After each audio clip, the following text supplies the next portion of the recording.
Lack of affordable housing in Los Angeles' Venice Beach neighborhood inspires activism and art. Los Angeles, as more and more of her friends and neighbors found themselves priced out of rental units in Venice Beach, Judy Branfman began photographing the dozens of houses, bungalows and apartments being sold, renovated and then relisted at double or triple the cost.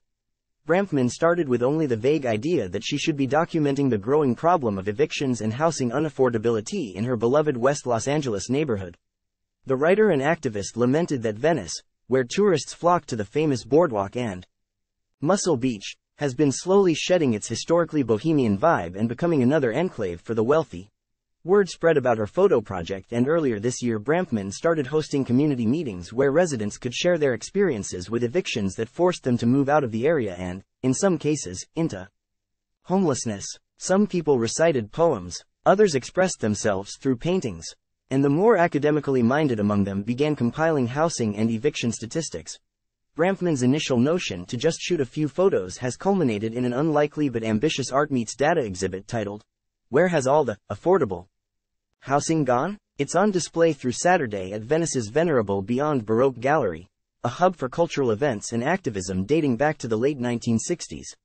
The idea was to illustrate the problem, to show what we've lost. You know, make it visual so people would walk in and be a little shocked, and want to do something about it. Branfman said at the gallery this week.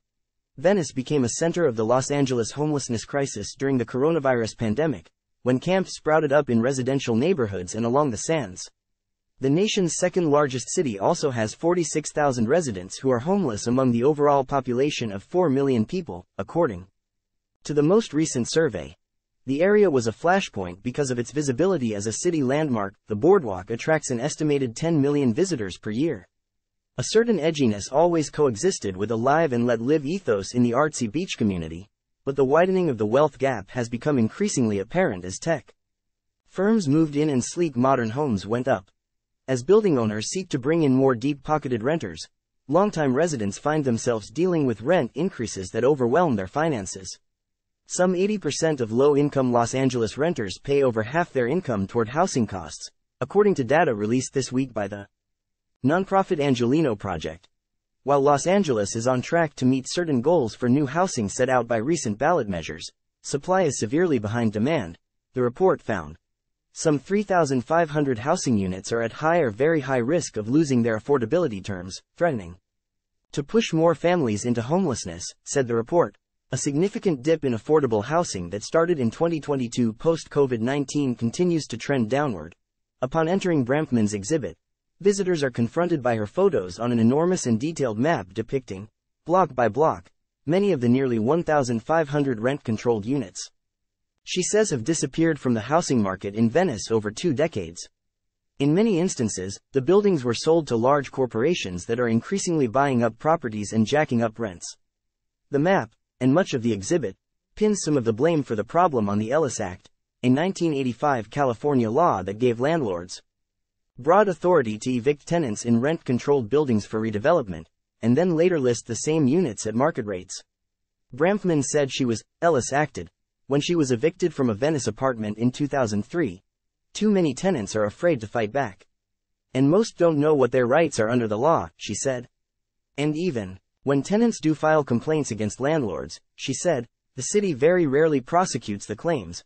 On the wall opposite the map is a free verse poem made up of quotes about why many renters were afraid to take on landlords, such as, "I don't want any trouble," and, "My neighbors aren't documented and they're afraid if they say anything they'll be targeted."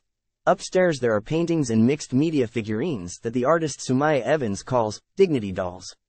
Evans, who was homeless in Venice for years before recently finding housing, said creating art gave her a sense of self-worth when she was living on the streets. Time equals 400 ms. greater than, you get used to being ignored as a homeless woman. People are blind to you when you're outside, she said. And so being a part of a project like this, being a part of a community, is just so healing. Branfman and other housing activists are hopeful that change could come with measure that's qualified for the 2024 ballot. The initiative that will go before voters would expand local control by overturning a 28-year-old law that prohibits rent control on single-family homes, condos and rental units that were built after 1995. After the exhibit closes Saturday, Branfman hopes to find a home for some of the installations at a library or university. Most of it will live virtually on its own Instagram page. The rest of it will be on display in my apartment, she laughs.